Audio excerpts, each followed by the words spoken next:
You're listening to A World of Empowerment Service from Aingeal Rose Ahonu.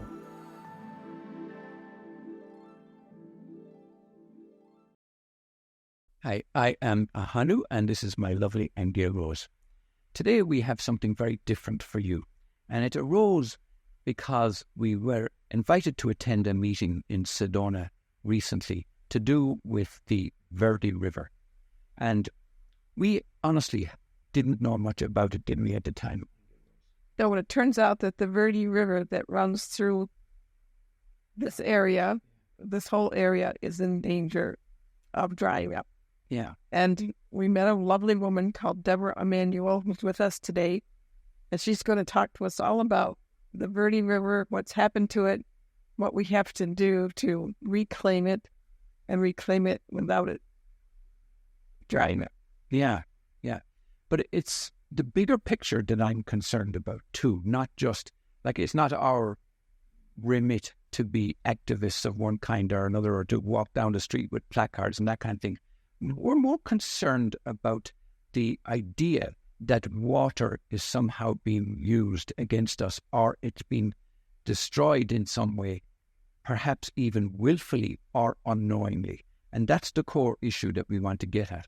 But before we continue and before we introduce Debra, we want to just read a little bit of background so as to give you the context of what the Verde River is, because many of our listeners are in Australia, South Africa, Israel, Ireland, the United Kingdom, from all over, and may not know of the seriousness of what's going on, because this apparently is a pretty unique situation, but affects a whole bigger picture. So let's have a listen to this.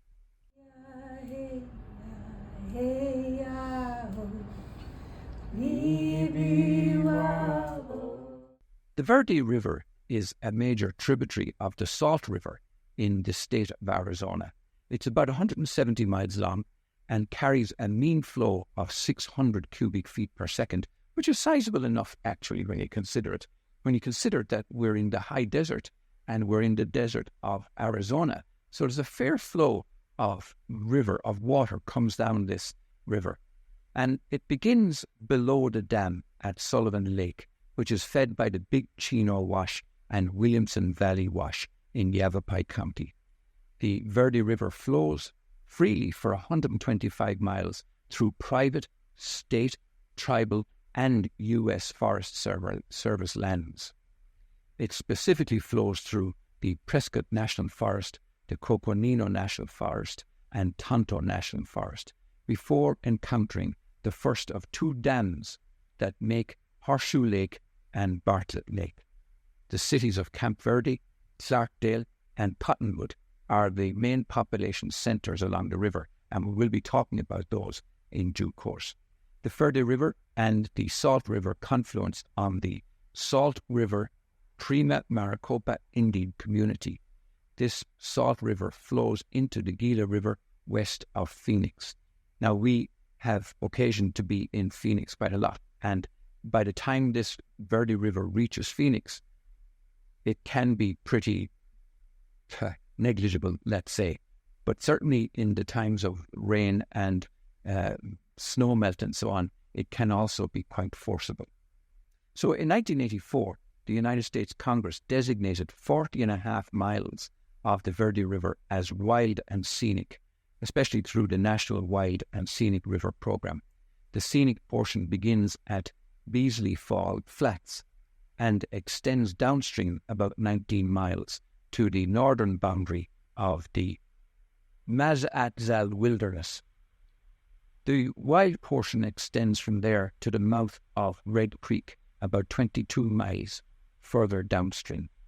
And in 1986, a 6-mile stretch of the river was identified by the state of Arizona as a critical national natural resource. The reach of the Verde River and its associated riparian zone between the town of Clarkdale and Bridgeport became part of the Arizona State Park system. The park, called the Verde River Greenway State Natural Area, encompasses about 480 acres near Cottonwood. Now, it's interesting because it's being allowed to be polluted in various kind of ways that Debra is going to be speaking to us about. But I wanted to give you that bit of a background so that you realize the size and scale of it, and that way the importance of what we want to talk about.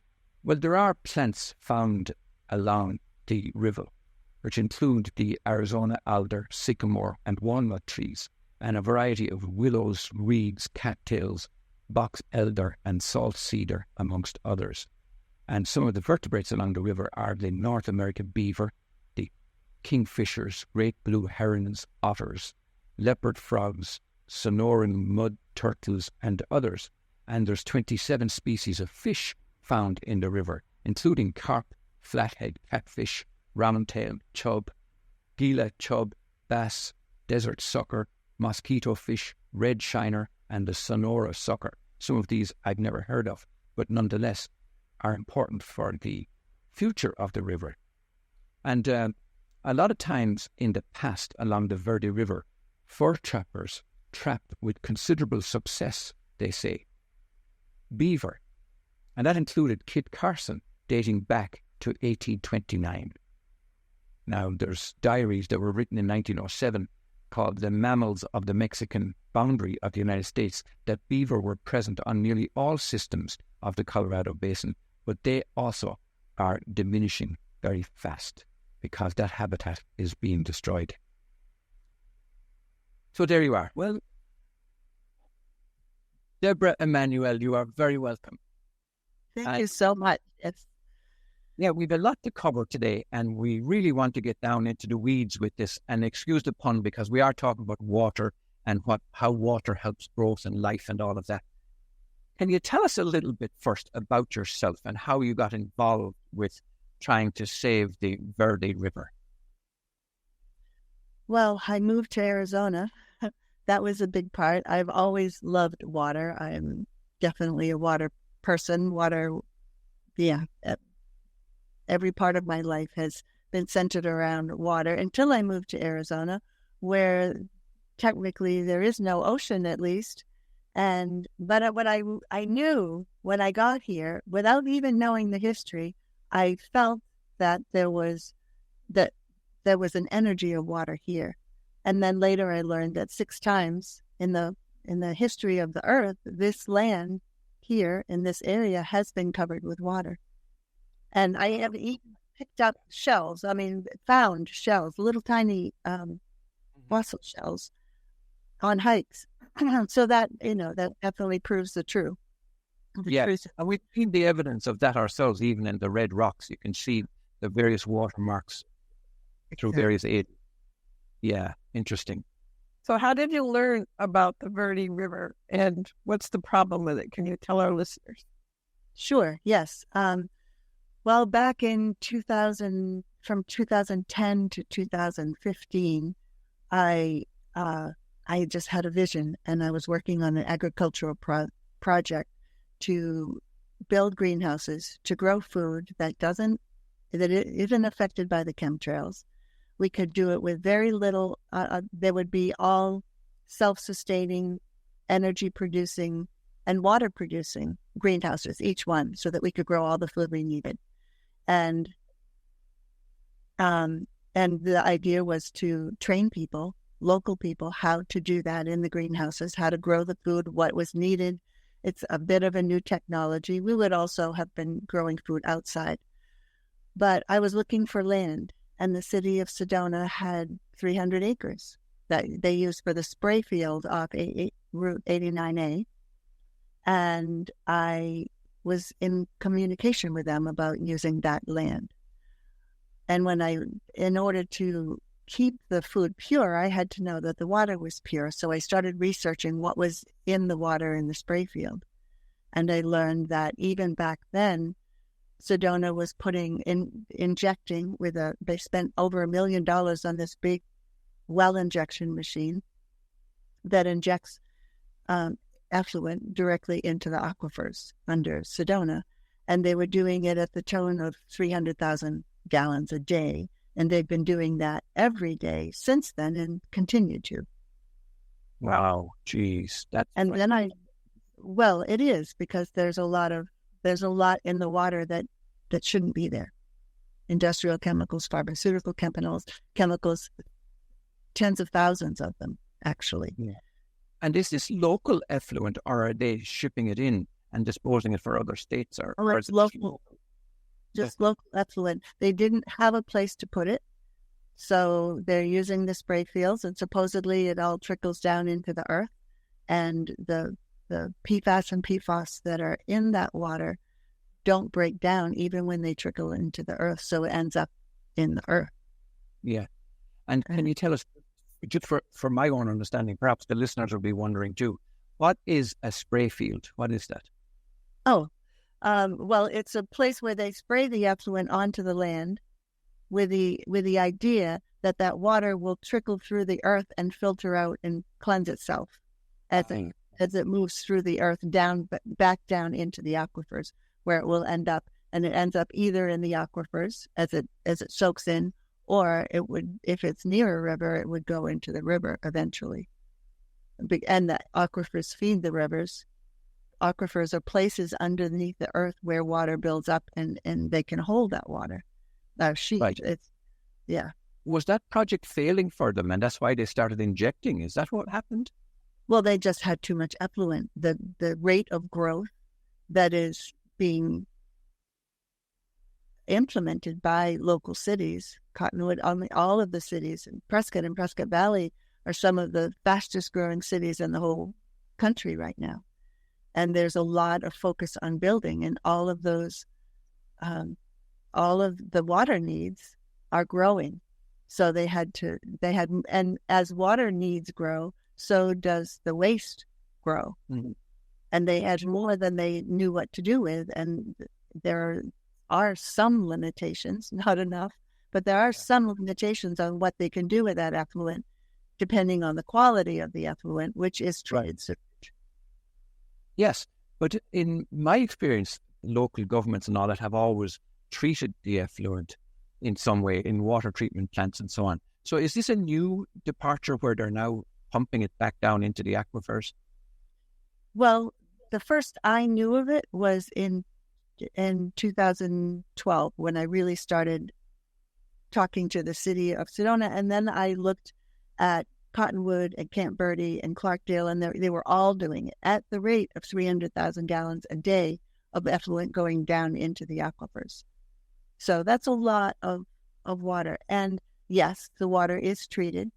It's treated for about 200 organic and inorganic compounds that need to be taken out of the water. Plus, there are a number of, like chlorine and fluorine, fluoride, and things that are added to it that are also detrimental.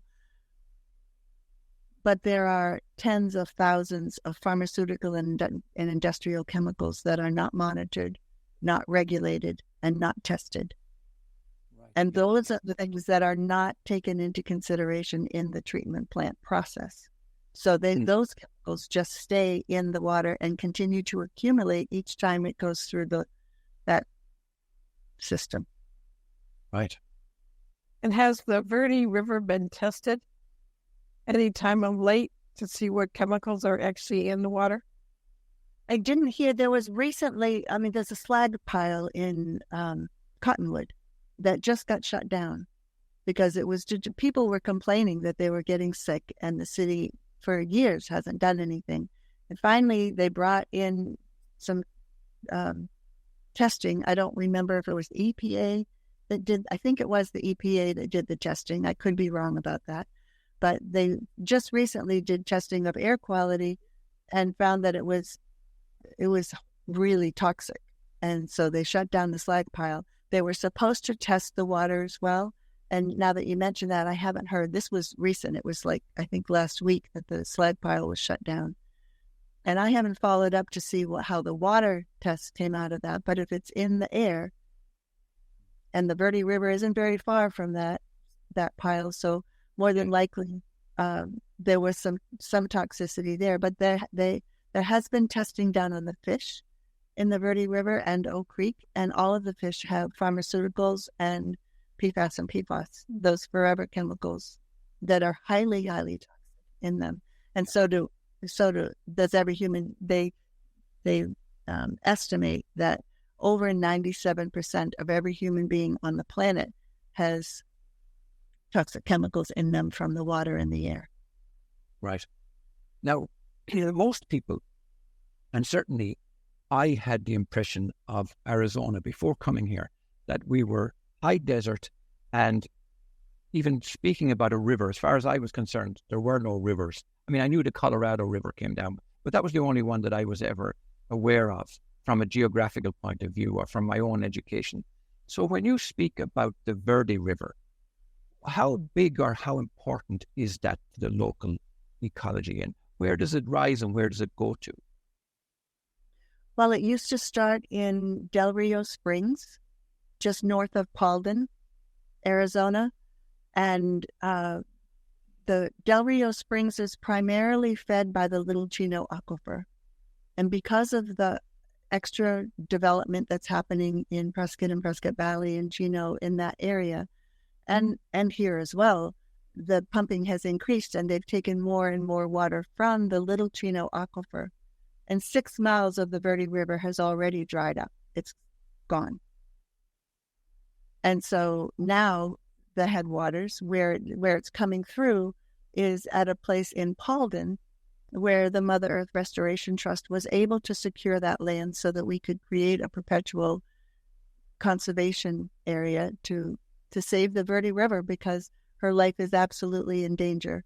20% of the flow of the Verde River comes from the Little Chino aquifer. So does the danger of the river drying up, is that more or less what you're saying? There is drying up. The river itself, well, I'll explain in a minute. The river itself will probably not dry up, but not necessarily for a good reason, for a healthy reason. But the quality of the water must support life.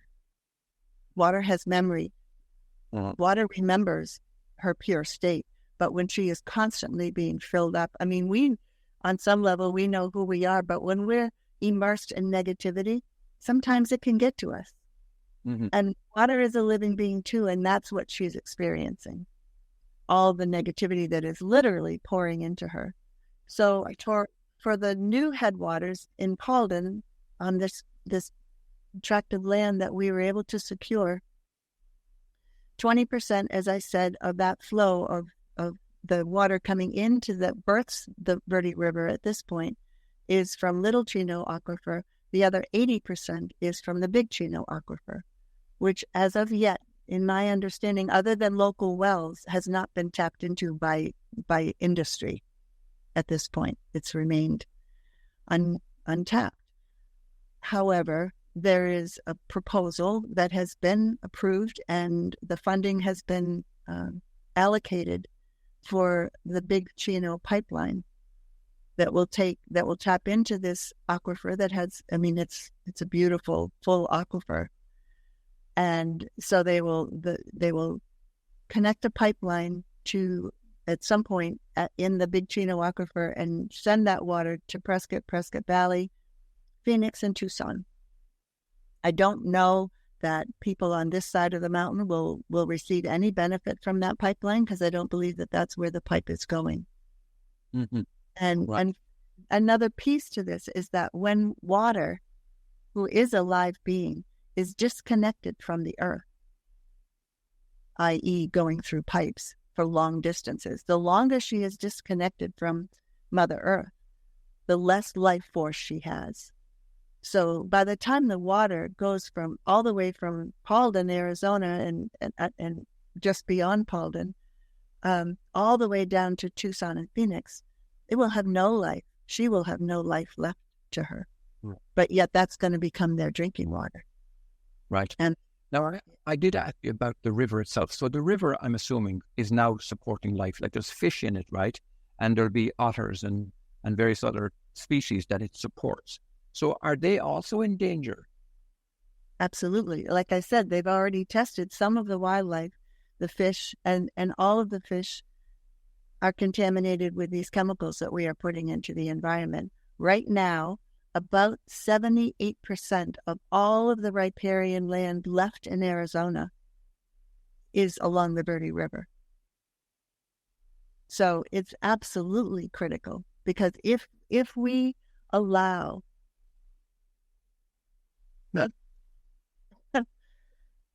if we allow her to die because we're not paying attention, then there'll be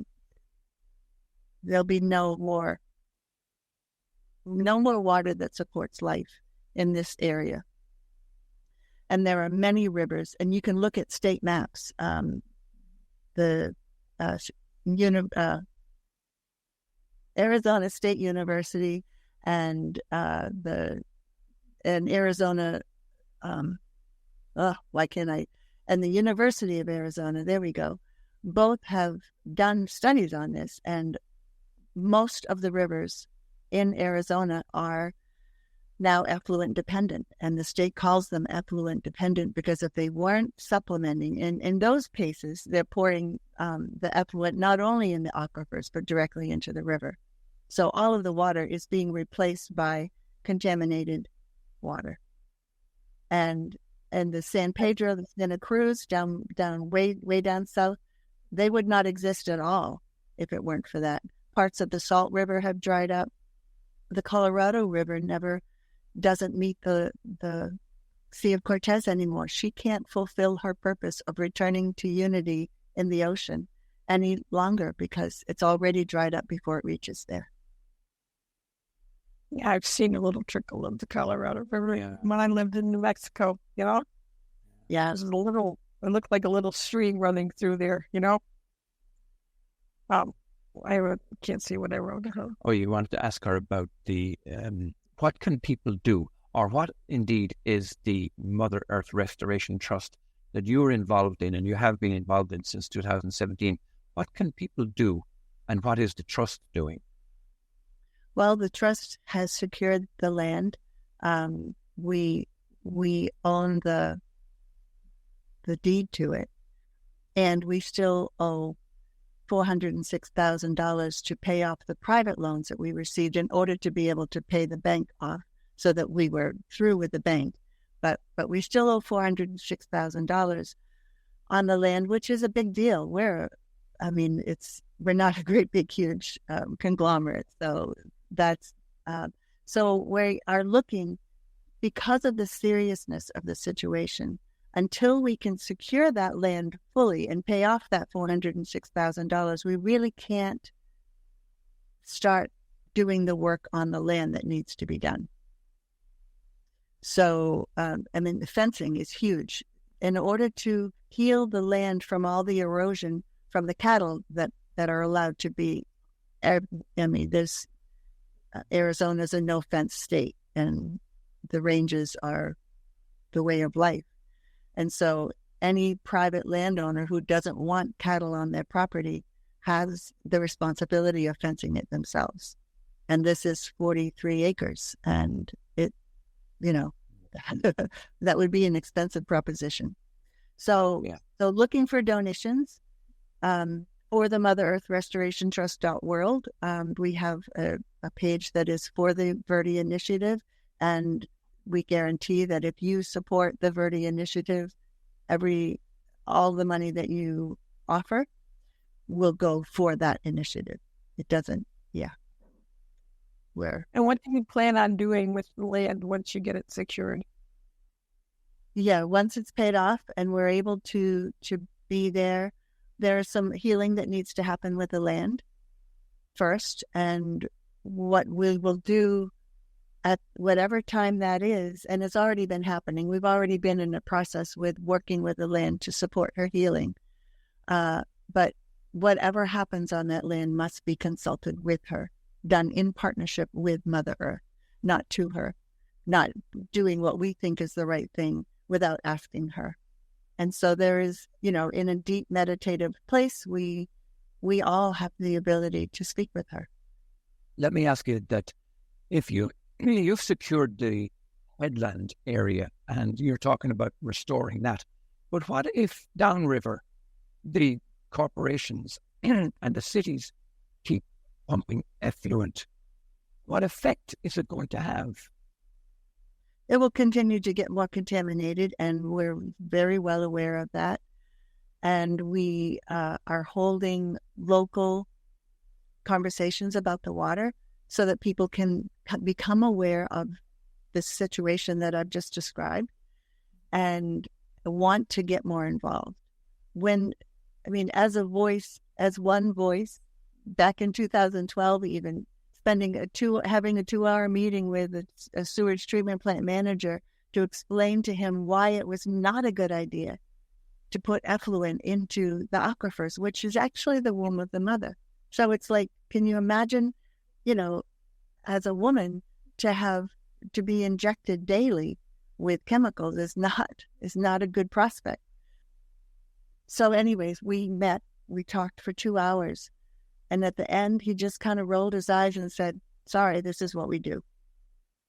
And so more voices, communities have got to come together with the research, with the backup, and say, no, we will not allow this. Yeah, because what we do to the mother, we do to ourselves. When we poison our water, we are poisoning ourselves. We are filled with these chemicals, and it's impossible to avoid it because they're in everything. Yeah. And the other piece to this is that the power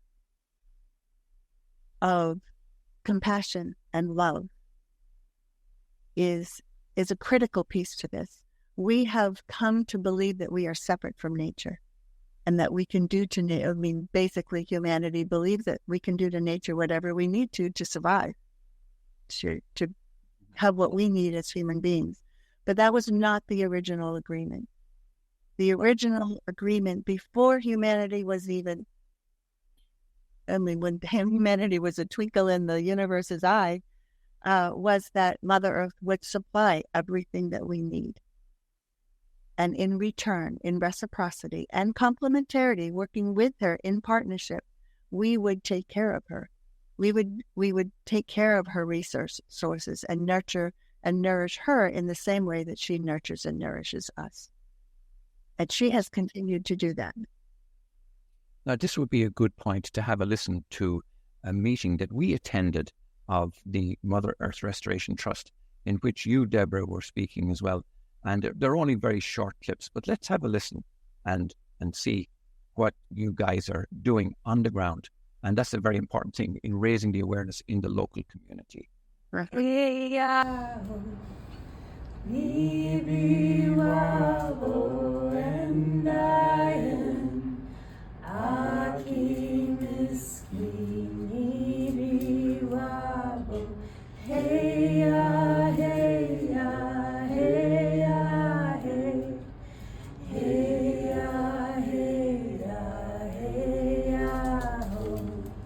actually to come to my thoughts, and whatever we're thinking, whatever we're not thinking, impacts our actions. And so having that awareness can really support our willingness to know that listening first to native to the waters before acting is an important part, a critical part of the process that we're in to heal the waters. The issue and the problems that we're facing, then it has to begin with us. Because the imbalance that's been created on the planet is human cause. I mean, there are lots of people who say, well, there's a cycle that the earth goes through, and that's true. And it's been thrown off balance because of that, because humanity and their body, the complementarity between your feminine and the masculine.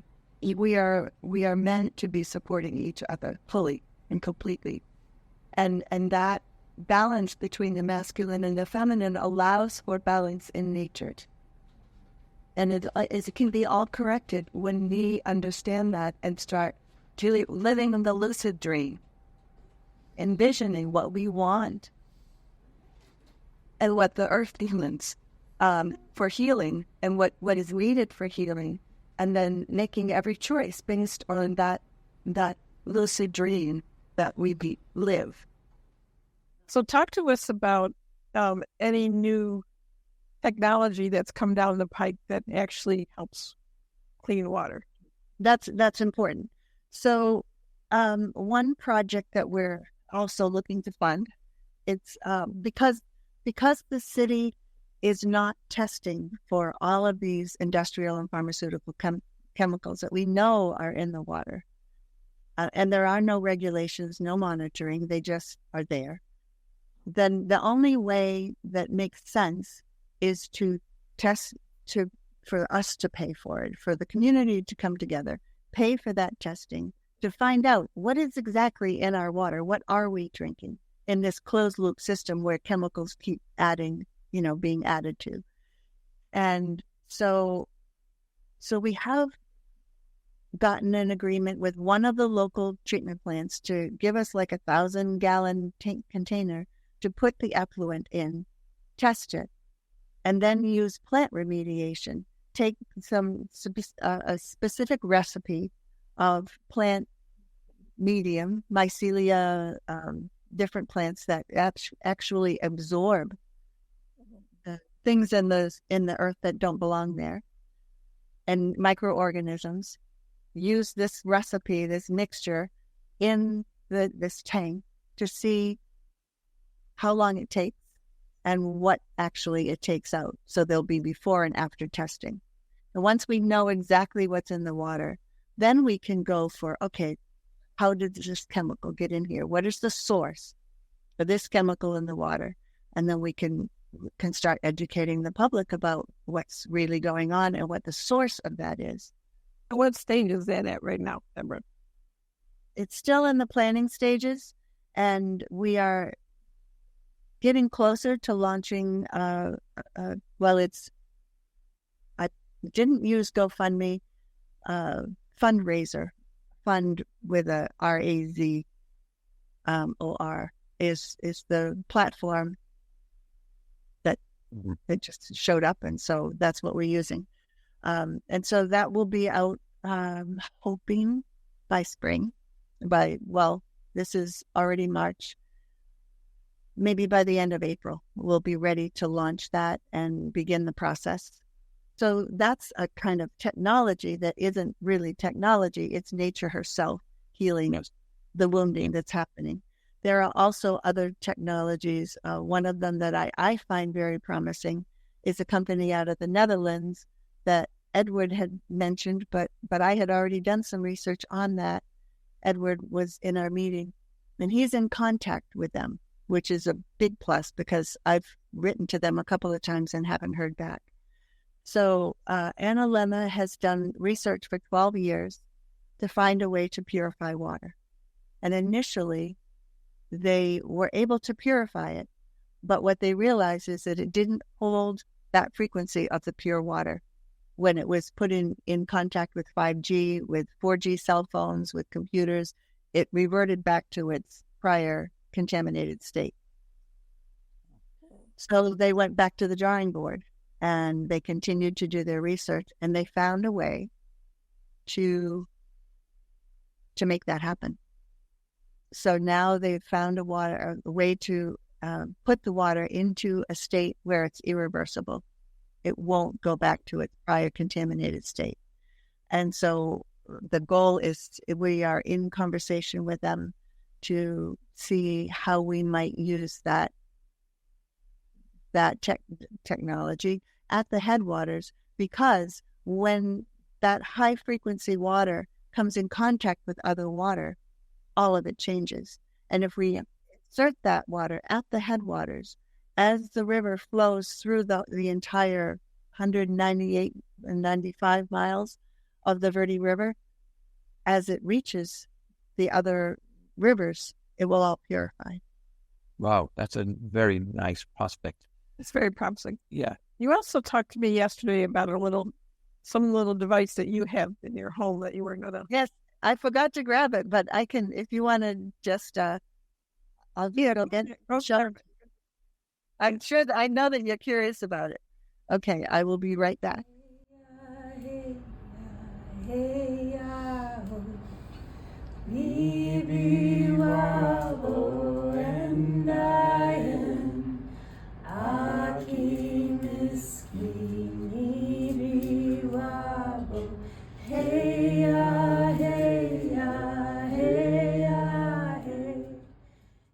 So this is the box, has an infinity sign on it, because infinity becomes a closed loop system of its own, but it's a closed loop system that actually supports life, not depleting life.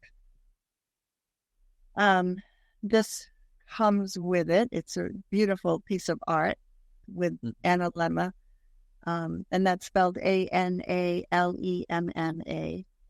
And this is the device. And it comes in a wooden case as well. I just went for this one. And this is the water in this tube. And this is a crystalline tube, hollow, that holds this mother water. And all I need to do is stir whatever water I want to purify with this, and the crystal magnifies the frequency of and transmits the frequency of this water into whatever water I put this in and stir. But we are talking about just small quantities. Yeah, but for personal use? Well, for personal use, yes. Personal use, this is affordable. Yeah. Yes. So where does somebody get that? Analemma. If you just put in Analemma water, it will show up. It's either .com or .org. What? Well, do you think there's the potential to treat larger bodies of water with something like that? They have whole home systems, and they have agricultural. They have an agricultural device that you can use to irrigate farmland with. And they've experimented with this pretty extensively, and they're finding that the quality, the frequency of the food is just as pure as the water is, because, I mean, it's 99.3% water by molecular weight, just like we are. That's very promising. Yeah, yeah, if you could get that into the Verde River headwaters, like you say. Now, I want to ask you another question, and then we can bring to a close, because we also want to share the website with people and so on, and also how to contact you. But my question is, you mentioned several times about raising awareness in the community and so on. But at the same time, you mentioned about the difficulty you had when you spoke to that person at the water treatment plant where that was 2012. 2012. Well, okay, the same question though. Do you think that you're like banging your head against a brick wall when you're talking to officials about this kind of thing? Like, do you feel that they would ever open up to the possibility that they're doing damage and that they should reverse what they're doing? Well, I have felt like I've been banging my head against the wall for a number of years, and I've grown in the process. I've learned a lot on where I'm coming from. Right. If I go to anyone from a place of judgment and approach them as if they are doing something wrong, I understand that I'm not going to make any headway there. And in 2012, I didn't quite understand that yet. All I knew is that something was wrong and I needed to do something about it. So I made my attempts, and those attempts weren't productive. However, there was a lot of community education going on in the Valley. I created 9 different. I was the executive director of an organization where I got the privilege of creating community programs to educate people about food and nutrition and water and all of that. And so there were 9 programs. There was a lot of education. There were a lot of gatherings then too. And it did make a difference. Many, many seeds were planted then that I think are ready that are germinating now. And so I believe that there is more potential, and from this more matured place of simply offering something better, offering something that is life-giving, rather than judging anyone for anything that's been done. It's a process. Everyone's doing the best that they know how. Okay. And talk to us about your local meetings that you have. Well, the local meetings, the thought process behind them in beyond raising awareness, shining light into the collective consciousness as we do for the Mother Earth Restoration Trust, it is meant to be a prototype. As we save one river, we save all of them, and we create a pathway for all the other communities to do the same. So that is huge, because it really is an important time to begin to shift our focus from what's been happening and a resistance to it to what can happen and a will to make that our reality. Somebody said recently to me, if we don't go within, we go without. Oh, that's true. Sharp observation. Yeah, That's a very sharp. It's a double entendre, actually. Yeah, it is. And it's very powerful. So there is an inner shift that needs to happen, and I've been experiencing this for the last 15 years or so. Well, I've been in a process for longer than that, but so the meetings, we're just having conversations. We're meeting people where they are, responding to questions about the water, about the truth that we are water. Most of our being is a combination of space and water. There's less than 1% of matter that makes us who we are. Everything else is space. One could call it spirit, unified field, whatever you want to call it, and water. Water is life, and that's what we titled the conversations, because that's a critical thing to remember. So we're having conversations, talking to people from what's important to them, and helping them to understand this bigger picture of possibilities, that when we're willing to look at that bigger picture, so much more is possible than when we're just looking at one piece of it. So it's expanding people's sense of hope. It's filling people up because they're feeling heard and seen. And what's possible from that place is very different than what's possible from somebody who is just feeling frustrated. Well, certainly we have felt a beautiful feeling of community oneness, and we're inspired by some of the people who attended your meetings, because they're coming from a place of very pure, clean heart and mind, as opposed to anyone coming with an agenda of any kind. It's a beautiful, beautiful conversation that you're having. So how do people get in touch with you, Debra?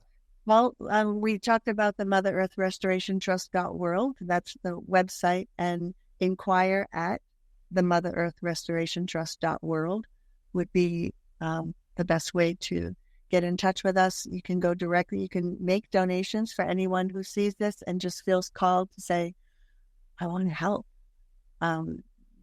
Like I said, getting that land paid off. And once that land is paid off, then it will be easier to gather the resources.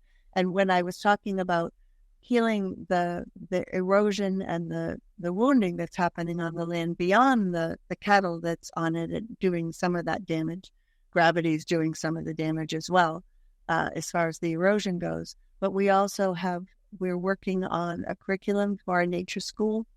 And it will be it's not going to be big buildings. It will be very modest, using as much of what is already on the land as possible, to create a nature school where children and adults can come and reconnect with nature, how to communicate with her, and begin this process of coming home. Yeah. All right, Debra, that has been very informative. And gosh, we can see and feel how your heart is in what it is that you're doing, and indeed the intention of the Mother Earth Restoration Trust and how pure its intention is. So if there's anything we can do to support it, we'd certainly be delighted, and hopefully somebody will be watching or listening to this interview and be inspired to donate and to help in all kinds of different ways. So we appreciate you coming on, Debra. It's wonderful to see you and speak to you again. It's an honor. Thank you. Yeah. Yes. So upward and onward. So they say. They say. And that's what we do. Thank you, Debra. Bye-bye. Bye. It was very enlightening, wasn't it? Absolutely. Sure makes you pay attention, especially when we consider that water is life. And this desert is an area that definitely is shy on. Yes, indeed. And I've said many times before, coming from Ireland, we have no shortage of water. So sometimes it's not something that we pay attention to much, except that when it does rain in this area, we really love it and really adore it and listen to the ground doing its gurgle and soaking up that moisture in that water. And the benefit afterwards is immediate, because many times we've driven around this area and you can see as if the trees are turned green instantly, almost as if to say, wow, isn't this just wonderful? So we do need to take care. That's the point. That's for sure. Yeah. The time is now. Time is now. Okay, until next time. And we will be giving updates periodically, right, Ahonu? We will indeed, yes. Our World of Empowerment site is somewhere where people do check in, because it's all about empowerment, and this is an empowerment issue. And so do check in. We will have updates there from time to time. And Debra will be she'll be keeping us abreast of what's going on. Okay. That's right. Until next time. Until next time. Blessings from myself, Ahonu, and from Aingeal Rose. That's right. You have been listening to Aingeal Rose and Ahonu on World of Empowerment Radio, your station for practical spirituality in a changing world.